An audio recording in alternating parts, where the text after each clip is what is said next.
Hello everyone, this is the Great Pumpkin speaking and welcome to this new video about Ogre Battle 64. This time, we're gonna finish the game on low chaos frame. Although the main storyline might be over, there is still one bonus stage that only this particular playthrough can showcase. So that is what we're gonna do. While I was off screen, I got a number of other equipment, as well as the fact that I did some refactoring throughout our army. So let's have a look at what I did. First, Cade's group doesn't exist anymore. It's been merged with Magnus now. So Magnus is now with two Pumpkinheads as well as a Diana and a Siren. So that's a big change. Mary's group changed quite a bit as well. I swapped some equipment, but instead of two Azidakas, she now got a Flare Brass. The reason for this is that she wasn't doing so well against flying units. And the Flare Brass actually gives her a fighting chance, unlike the Azidakas, which is pointless. So that is good. Over here I didn't do anything special, I just changed the spot for the Quetzalcoatl, which is a little more optimal. Here we swap our Seraphs with a bunch of Ravens, each of them using Celestial Hammers, as well as the one using their Gramlock, which is pretty good. Over here, we let out the Kid's Glove. The challenge is over, so now I'm gonna show you what was the initial plan for this group. Instead of having two Sirens up front, I turned them into Liches, using the Ring of the Dead that you get from a side quest, as well as the one we picked up in the first Three Moss Mountain. This is a choice you can only make once during the game, so this is actually the only way to get two Liches. So that is good. Our casters didn't change much out back, so it's about the same that it was. And I've actually used my Seraph and moved them to Vaudeville's group. Our Sirens are now at the back, where they'll be using the full move called Jihad, which is about they use the same cross shape as the dragons do. And up front, we've got our Ninja Masters, which have been equipped with the Vajira and the Lefal, which will allow them to hit 3 times up front. Anderson, our Beastmaster, actually got turned into a Berserker, so I could test the validity of having Berserkers as Axemen, and that is what we're gonna see this time around. So, we'll be heading over there to Latium. Let's do this! Oh my, what's going on? Scene 41, Caliber.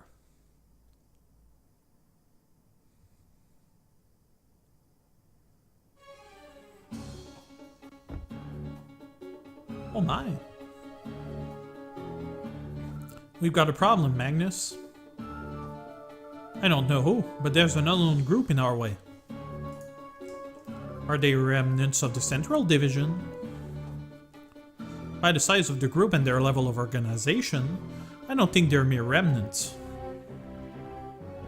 Then who could they be? Regardless, we must get ready for battle. Let's have a briefing.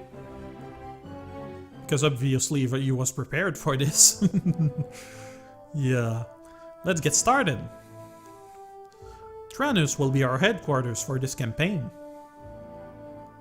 Our target is Fort Randerich, 2 days southeast. We must liberate the fort and then return safely to Winea. Winea being the capital, of course. Our scouts have learned little about them, except that their forces are formidable. Indeed they are. The scouts' last words were, "We've seen armies, the likes of which the god has never seen." I don't remember that, actually. That's a nice thought.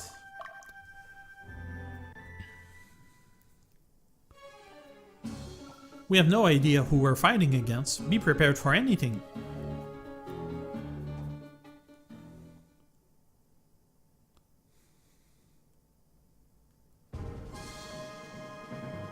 Here we go. Our objective, taking over the enemy's headquarters.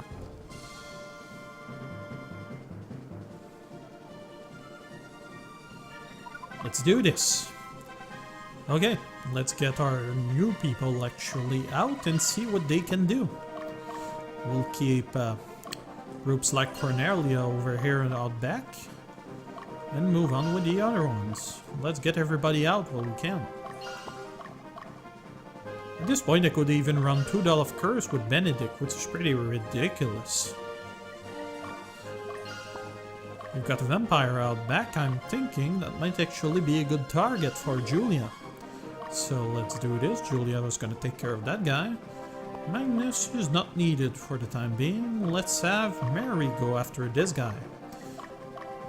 Is this the group that I thought? Yep. Beastmaster with 2 Sphinx. That is no good. No good at all. Mary has no chance against that. So let's try something else. We're gonna send Bento against them. They're more resistant against magic. They might actually have a shot. While we're at it, we've got a Seraph headed our way, so what can we do against that? Flying is gonna be no good for us, so... Not an easy choice, actually. Oh, that's right, Taylor is a flying group. Let's go after them, then. I'm a tiny bit confused, I gotta admit. I just did the last army report before we swap back to this, so...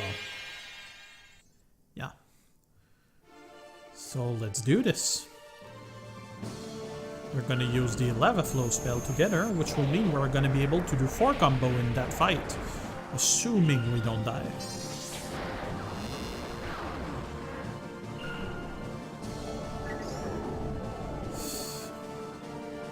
We'd probably lose a Siren if we didn't flee, which is what we're gonna do right now.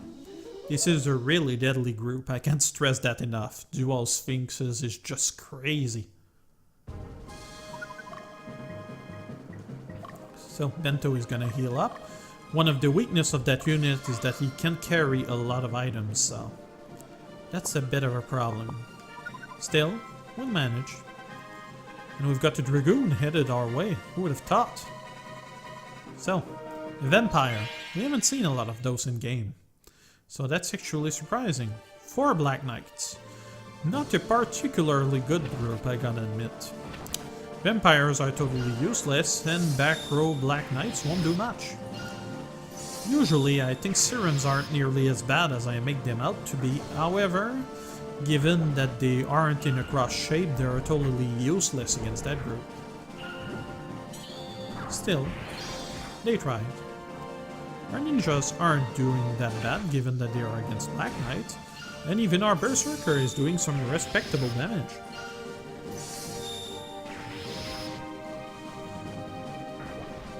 Those Black Knights are hitting pretty hard, although not nearly as much as one I would have raised myself, which is unfortunate for them. That is why having too many Black Knights isn't such a good policy anyway, because at some point you're gonna run out of good axes. Still, a definite improvement over Vaudeville's old group, which is pretty good. Julia was useless in the flying group anyway, so that will not be a problem. And those Sphinx won't be any trouble for us because now they're in the front row. See that? Almost nothing. Must admit she hit harder than she should have, but still. We had characters that were pretty buffs to begin with. That weren't so buff, I mean.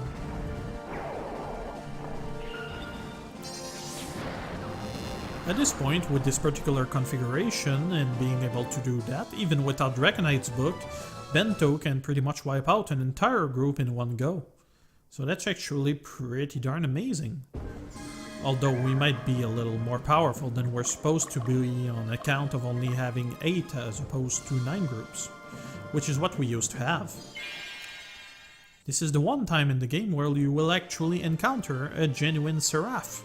This is an opportunity to get more Angel Knights if you want them, although at this point in the game, why would you want more Angel Knights? Banish isn't such a bad spell. The Seraph can actually use it in the second row twice. That's actually pretty good. And wow, my Sphinx went to town, that Angel Knight. Man, let's not waste an Alampedra on them, not that I really need to use them anyway.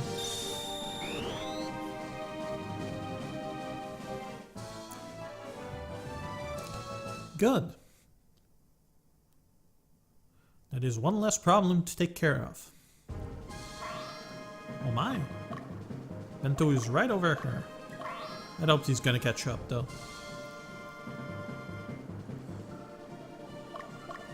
Let's go, lady.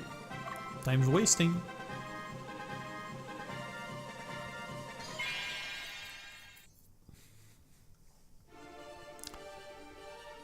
Couple of graphic glitches here. That happens. They've healed themselves, which means that it's gonna be a little more difficult. Still, we'll manage.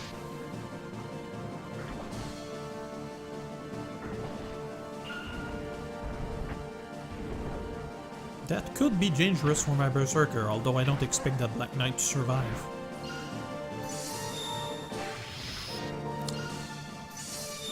That's the thing, given the shape of their spell, I have no... what can I say? I have no confidence in Seraphs in general.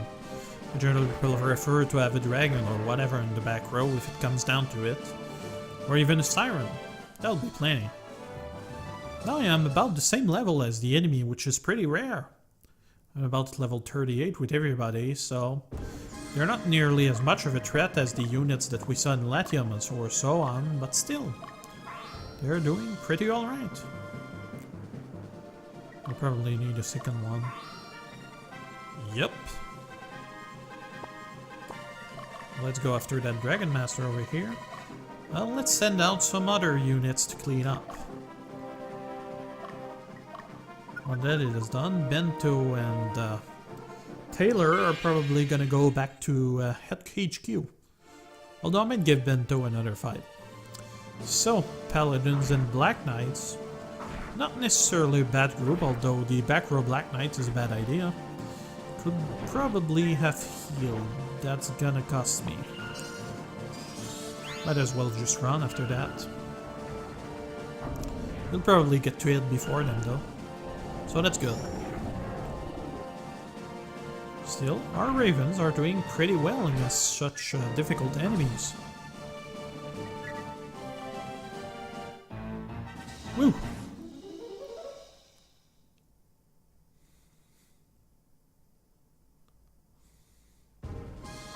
So that's it for that guy. Can probably send him after that Seraph over there. Although it doesn't really matter if we wipe out the whole map at this point.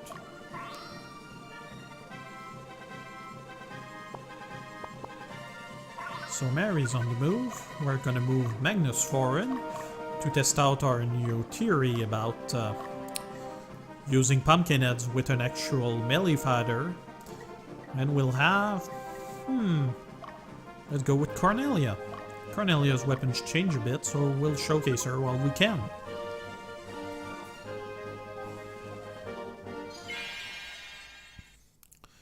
You'll notice one thing I haven't mentioned, it's one of the rare cases where you actually see a Dragoon in the enemy unit. I've seen it happen only once elsewhere in the game, and it was actually in this playthrough. Although I've seen it before, obviously. You need to do very specific actions to make that happen. The same can be said for this stage. You'll understand why once we get close to the enemy's quarter. You can see our caster are doing some pretty big damage even on their own, like 120. That's quite a lot. And our liches are going to town as well. Though I'll admit they're not nearly as potent as my other casters. Had I turned them earlier, they would have gotten much better strength growth. Which is good, because even female liches brought from Sirens can actually use the Bloodstained Robe, which is a requirement for this class. So that will actually make them pretty darn good.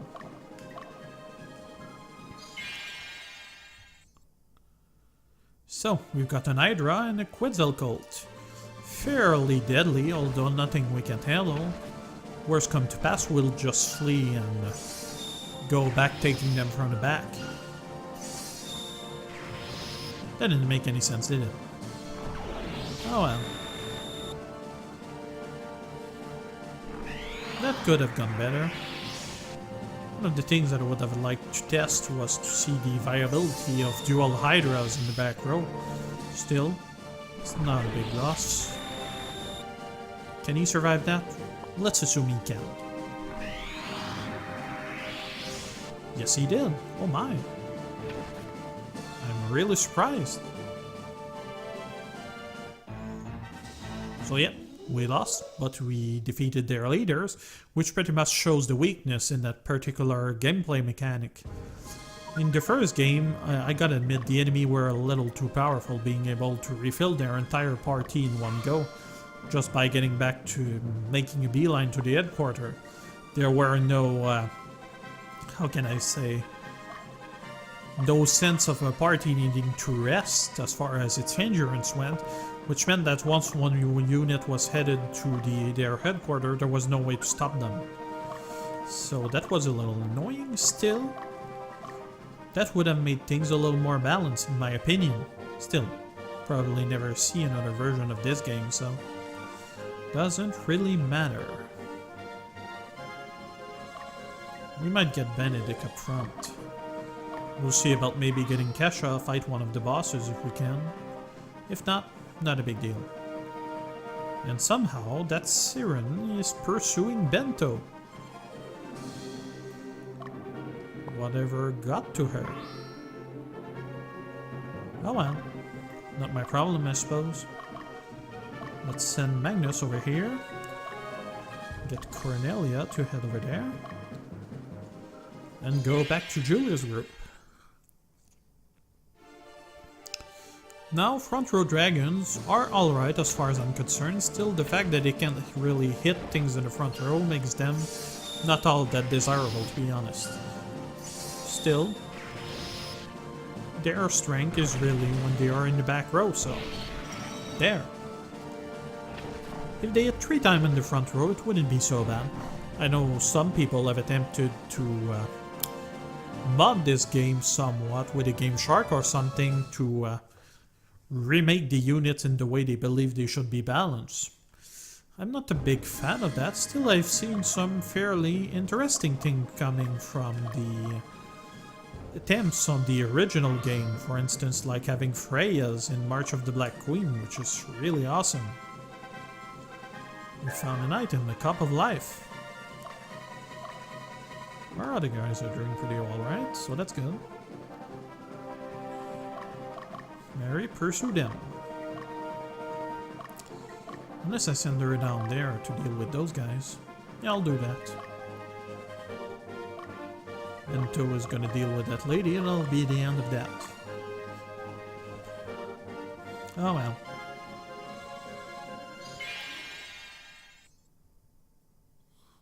So we've got 2 Enchantress, 2 Valkyries and a Siren. How the heck that got into a final stage, I have no idea. Fortunately, unless this hits pretty darn hard to wipe out the whole party, I might lose an Archmage here. My fault for not paying attention. Although that won't matter, since they're already dead. It's one of the few groups I know that can wipe out an entire group in one cycle. Although that's probably possible if you're using Draconite books and so on. So yeah, not really much point in there being loot at all in this stage, given that there isn't any after it. Unless, for instance, you went back to headquarters to equip them, which would be kinda pointless.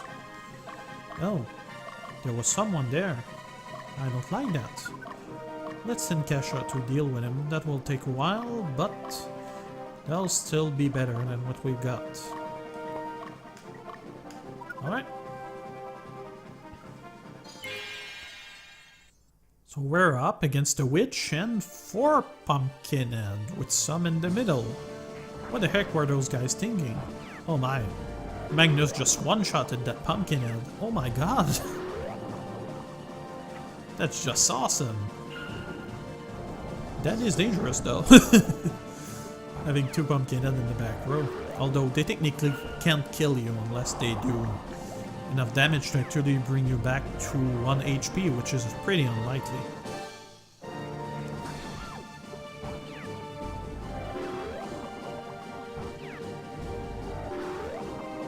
We may be able to bring them down. That depends on how well our Diana and Magnus do. See? Still 2 damage. Not nearly enough. But we've wiped them out. we've just validated my theory. Just adding something that hits 3 times in the front row with the pumpkin heads make this group quite viable. Good, we got a glass pumpkin, which is the one time you can actually get that actual item. Because usually pumpkin heads are equipped with it and they can't unequip them, so there. Magnus has captured Lenric, which contains a shop which is about the same as what it was in the original stage. This is actually a smaller version of the earlier stage. Are you going to fight Lotus after this? Or are you going to invade Zenobia? Go ahead and use the Denier de Beast soldiers as a human shield. Well, the first thing to do is to fortify Palatinus. Why not build a huge castle and collect huge taxes from the people? People will start calling you an aristocrat. Oh boy, that guy doesn't like me, does he? I don't have a great reputation right now, I gotta admit. But then again, that was the point. I want to try a local Chaos Frame game, so that's what I did.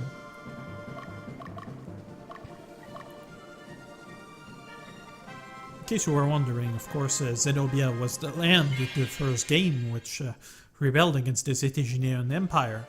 So now we have a Dragon Master with Tiamat and an Ezidaka. Pretty much a textbook version of what I made for another group. I am unsure if they can wipe us out. Sounds like they probably can. Doesn't matter though. Bad move. Bad move. Group had changed a bit. Now both archers actually had the Bow of Tundra, and the one to the right actually had the Bow of Conflagration, which is an item you get in the usually penultimate stage of the game. And boom. Solved. Let's send her after it. Let's go.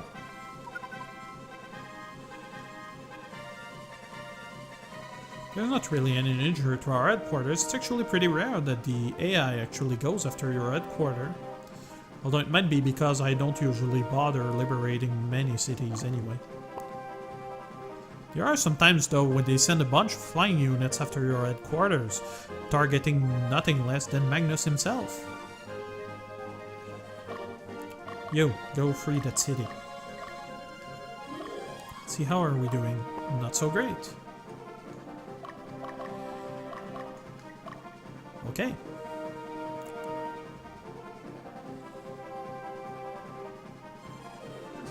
We'll soon get a glimpse at the bosses for this stage.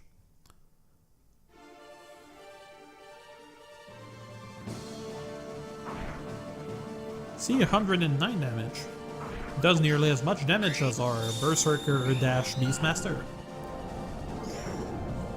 Really good damage. Of course, Angel Knight are weak to Bane, obviously. Not so much against Holy. And that has been dealt with.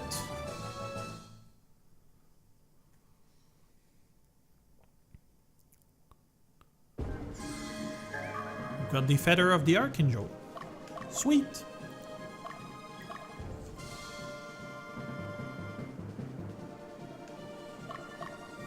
Cornelia isn't doing so well. I kinda don't want to have to chase it down all the way back to the end of the map. Let's hope she's gonna stop at some point. Although she has enough item to last quite a while, so probably won't finish her anyway. So, let's see, what does that Swordmaster has? 3 back row Swordmaster, which is pretty stupid, and 2 front row one with decent elemental weapons. That's actually good.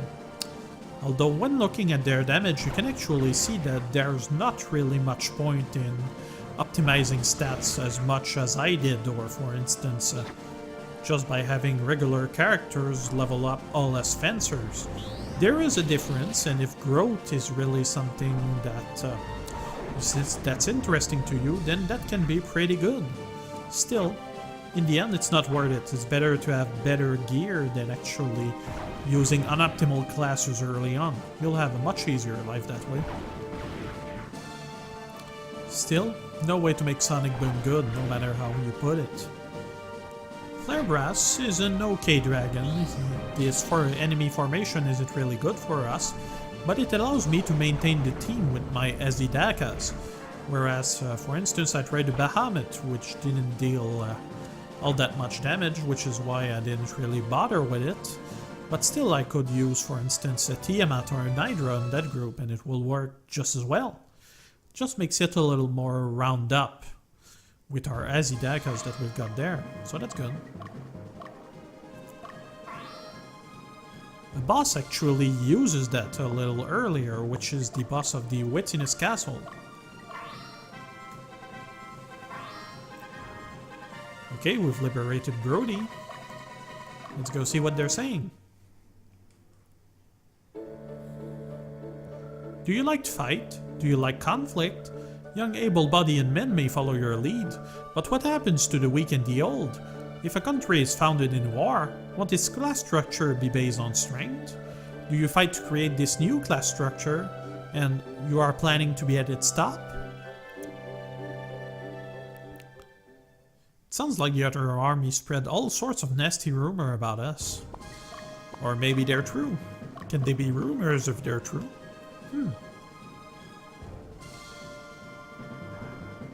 So we've captured Levin.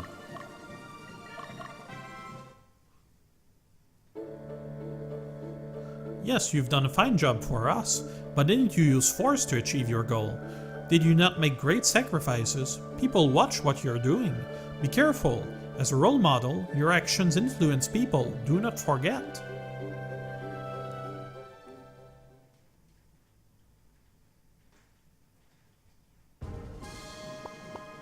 So, our people are gonna try to rest as much as they can, at least.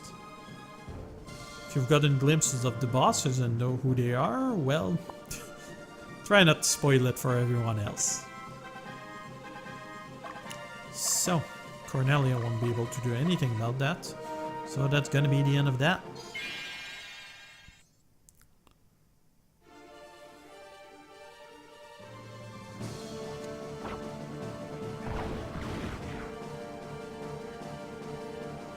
Well, I'm pretty proud of how I managed to fix that army. It had a couple of things that weren't so great, still, with the fact that usually the game expects you to have about 10 groups. Usually, normally I had 9 of them because I didn't want things to get so the army looked too much the same. Still, with what we've managed to accomplish with 8 of them, we've got 8 really good groups. Which is what I meant by trying to make things fun, you know. It doesn't matter if everything is perfect. Just that you've done your best. And given that this is a challenge run, I'd say we did pretty good for ourselves. And it gave me the opportunity to try out a couple of theories that I had.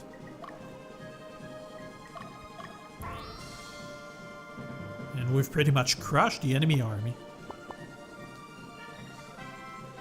You've got about 2 groups that are really dangerous, the rest, not so much. Although I gotta admit, the dual dragons are a little much. And he'll just kill himself, just like that. Because yes, that can happen. Why he will do that, I don't know. This might actually be a good time to use a Pedra. Depending on how much our Dragon Master hits in the next turn. That'll be enough. Given that it's a replacement for the former Salamander, I gotta admit the Flarebrass looks a little weird. He's got that big derpy face. One of the things I would have liked in this game is that if they had actually allowed you to switch the camera, kind of like the Disciples 2 did in Rise of the Elves, or was that in other things? Well, it doesn't matter anyway. So, Mento and Julius are here. We've got a couple units. Do we have some place to resurrect units? Doesn't seem like we do. I hope you don't hear the game and just suddenly started raining. It does that all the time lately. Can't do much about it.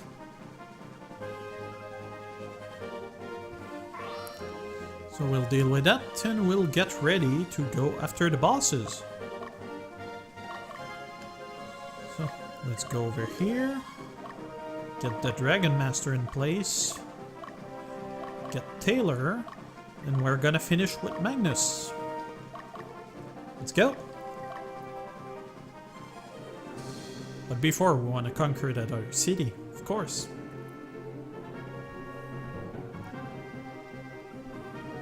So let's go. Took us about 5 days, that's not so bad.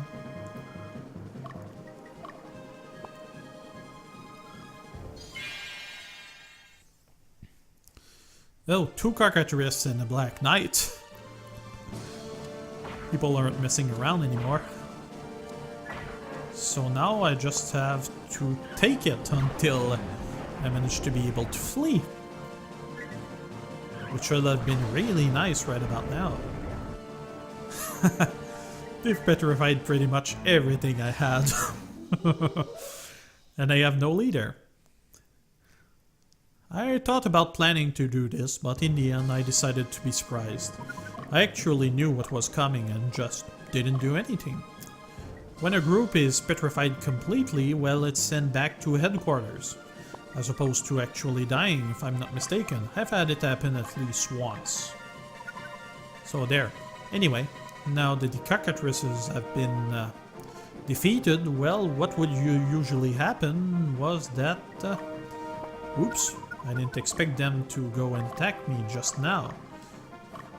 So, as I was saying, what would usually happen is that will meet them from their back, which means that they're gonna hit from the front row, where they actually can't petrify you. So that group is just about done. So, let's do this. Gilbert, I believe that being young meant to be single-hearted, but I see now that single-heartedness can, at times, create tragedy. It's foolish to use faulty reasoning to cover a mistake, but not trying to think things through is equally foolish. You can blame your youth for your ignorance. So yep, Gilbert is actually one of the Zenobian characters that you can actually recruit for your army on a high chaos frame play. Given that it is not a high chaos frame play, well, you're pretty much going up against him. The only way that this can happen is if no Zenobians joined you at all, and they are treated like boss battles.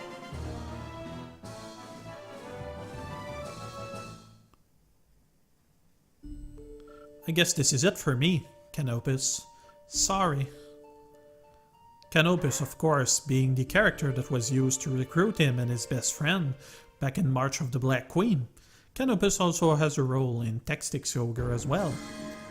So we got the Scourge of Thor, which was the weapon that he used against us. I don't think you can actually get that weapon any other way. I think it just comes with the usual Beastmaster weapon. Although I may be wrong, I'll admit as much. I don't think Taylor is gonna do so well against that guy that's going up against them. That's just really too bad.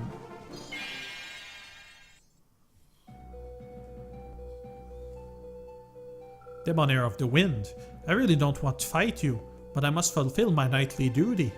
For the sake of justice, I won't hesitate to raise my sword against anyone. So yeah, we're up against Debonair. One of the 4 devas of Zetygenia, and one of the characters that we saw during our playthrough of Ogre Battle March of the Black Queen. Although that was a challenge one, so it doesn't really matter. I'm actually surprised that didn't do this bit like the first fight against him, where he would actually hit you twice with his sword and then do a sonic boom. One of the problems with Debonair as a character is that he can only equip the sonic blade, which makes him a little weak, to be honest. Still, we got him.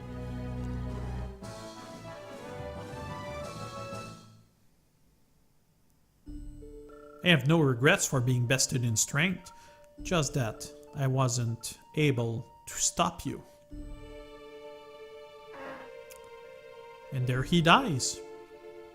This is actually quite something, given the way that the storyline turned out. That you would actually slay them is rather unnerving, to be honest. So let's see. Well, Cornelia let us down, so we're gonna have to do the next boss with Benedict. Man, I always thought you guys were good. You guys did a good job, but they betrayed you. You should go beat them up. You've got that right, kid.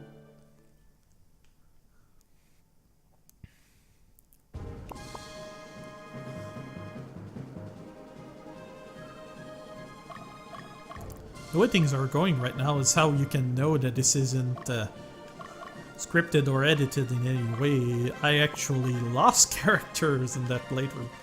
So there. Here we are, preparing for combat. Did I forget to heal myself? I probably did. Saradin the Warlock. You say you have done all you could. Now, is that true? Did you not use strength alone to get here? Do you deny that? That you chose the easy path? With your potential, I expected more from you. Poor guy.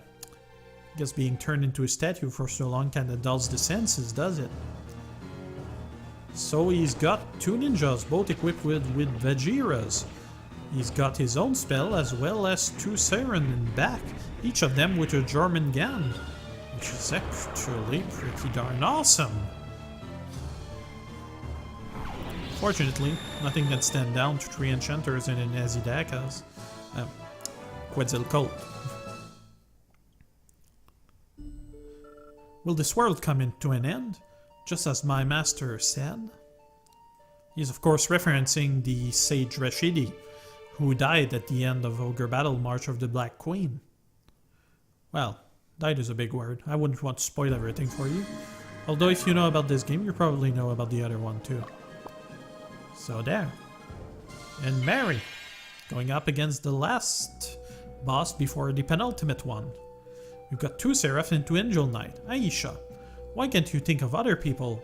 One of your strengths should be an ability to open your heart, to show concern for those around you. It's such a pity. You were only able to care for yourselves. That could actually be a difficult group to handle if I actually plan to let her do things.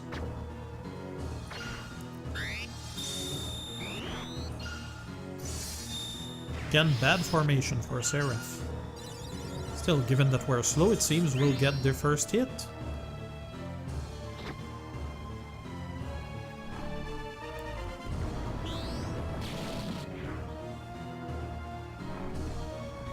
And bam!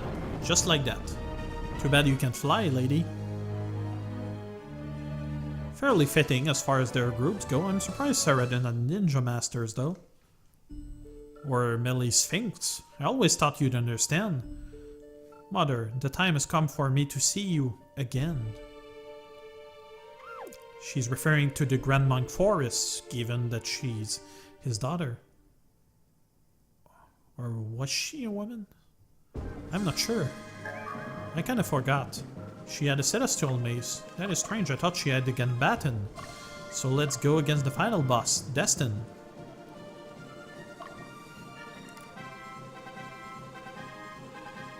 The question though, is Magnus gonna be able to make it? Sounds like he will. We'll just change our strategy a bit and go with Attack Leader. There. That's it. If he beats my leader, then that's the end of that. I'm prepared to take that risk. Magnus, you must be stopped, Destin the Valiant. Surrender to us. It's not too late. Yet. Why? Why do you have to treat us this way? Reflect on what you've done. Were you not absorbed in fighting, in winning battles? Did you stop to think of others? Didn't you think you'd have to make sacrifices? Results are important, but results alone aren't good enough. There's no difference than those who exercise power over the weak. People want a just leader, a person of lordly caliber. Oh my god, they said the title of the game.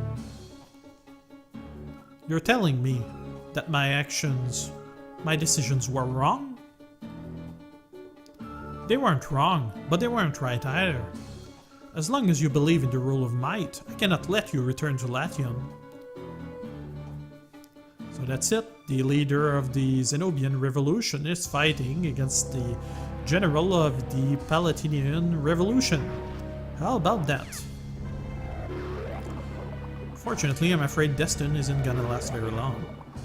You can actually get all of those characters in your army, including Destin, who didn't have a chance to attack at all. Still, a Flare Breast and a Bahamut wouldn't have saved them anyway. You've become quite strong, Magnus. I won't. No, I can't stop you anymore. From here, only a path of thorn lies ahead of you. And that is the path that you chose. Be true to yourself and move on. Again, that little death grunt.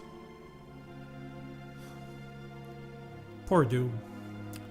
Tried his best, but everything is falling apart.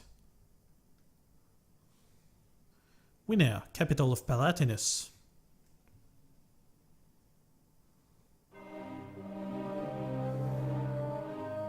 Stop, Magnus, Revolutionary Army soldier.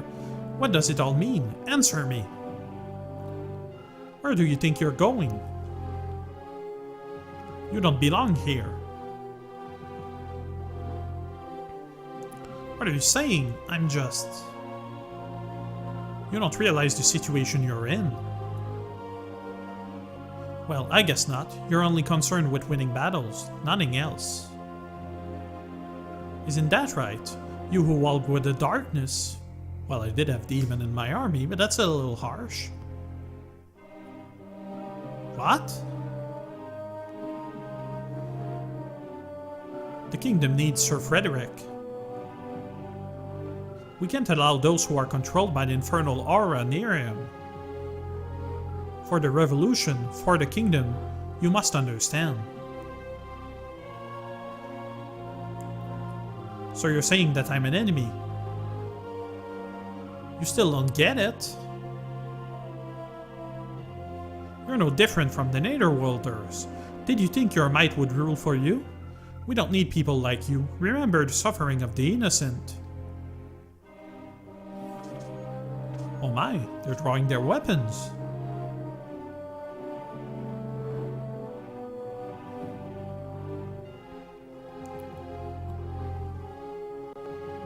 A few years after the Revolutionary War,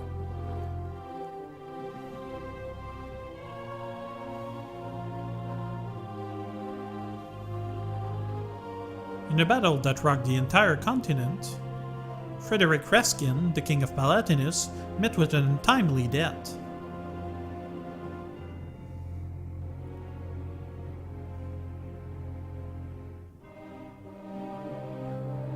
As a result of the unrelenting attacks by the eastern barbarian tribes, Palatinus was reduced to rubble.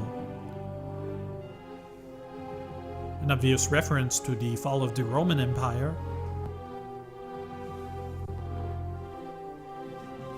A great hero once led the battles at the heart of the revolution.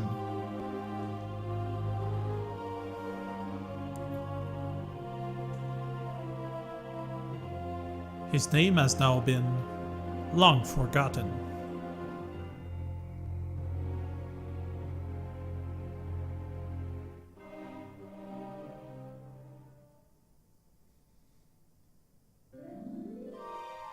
How sad, truly.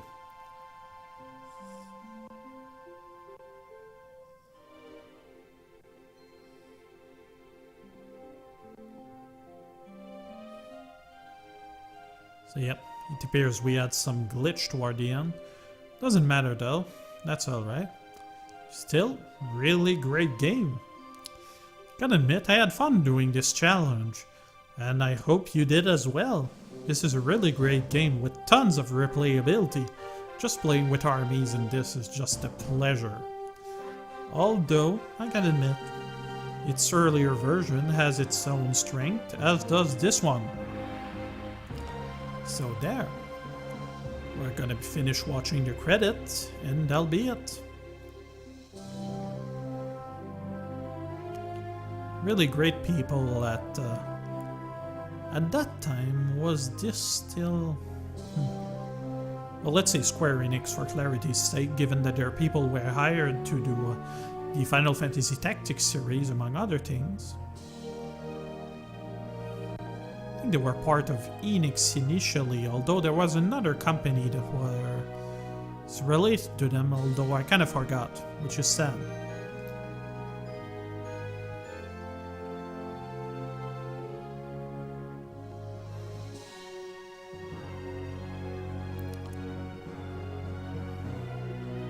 You might be wondering why I went for the bad ending.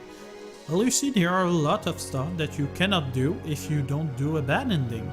For one, there's an event in Fort Romulus that you can see, as well as a number of bosses if you don't actually head straight for the capital and don't free the surrounding territories. Also, this last stage, which I wanted to showcase as well. You can also get a number of characters depending on the path that you actually take. Characters like Paul, Cart, or Sheen that we had here can actually be gotten, as well as Bisque, which is strange because they don't want you going through the Tree Moss Mountain, which is a fair bit strange. Still, by going full on evil, you can get Bisque the Werewolf, as well as Cart the Black Knight. There aren't a lot of evil characters, which was one of the weaknesses of this game. If you go for a high chaos frame, you get a lot of people joining you, and if you go on low chaos frame, well, you get almost nobody. So yeah, there is that. Although that's kind of them being preachy a little, in that the way they want you to play the story and wage war in this game is different from the one that you might do. Depending, although it's mostly about violence and chaos. Of course we don't want that.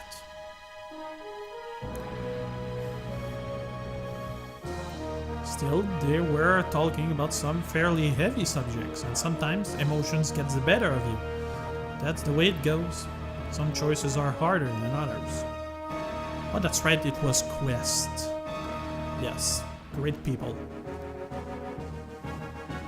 And Nintendo of America, of course, in Japan.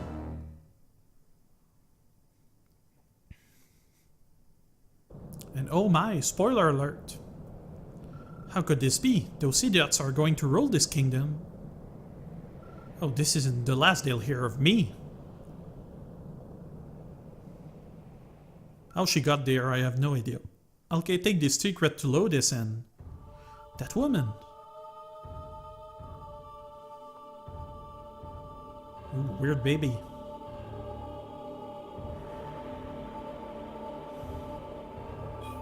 Oh my, he's got red eyes. What the heck?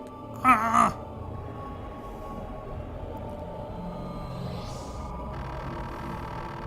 That's one of the reasons why part of me thinks that something like that is probably the canon ending. This is the 4th time I reincarnated.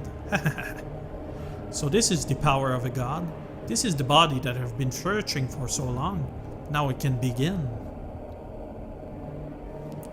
It's heavily implied who this baby is, but let's not get ahead of ourselves. Who knows, that might be a sequel one day. The end. So yeah, part of me thinks that this is actually the canon ending, which leads into another campaign. Who knows? So let's see how I did. As far as Chaos Frame go, 0 points. Exactly what I wanted. And it took me 1621 days, which is a little much, which means the campaign lasted, what, around 4 years? That's quite a bit. But yeah, that's gonna be it for the time being. Thank you for watching, everyone. This was Great Pumpkin. You all have a pleasant time now. Bye bye!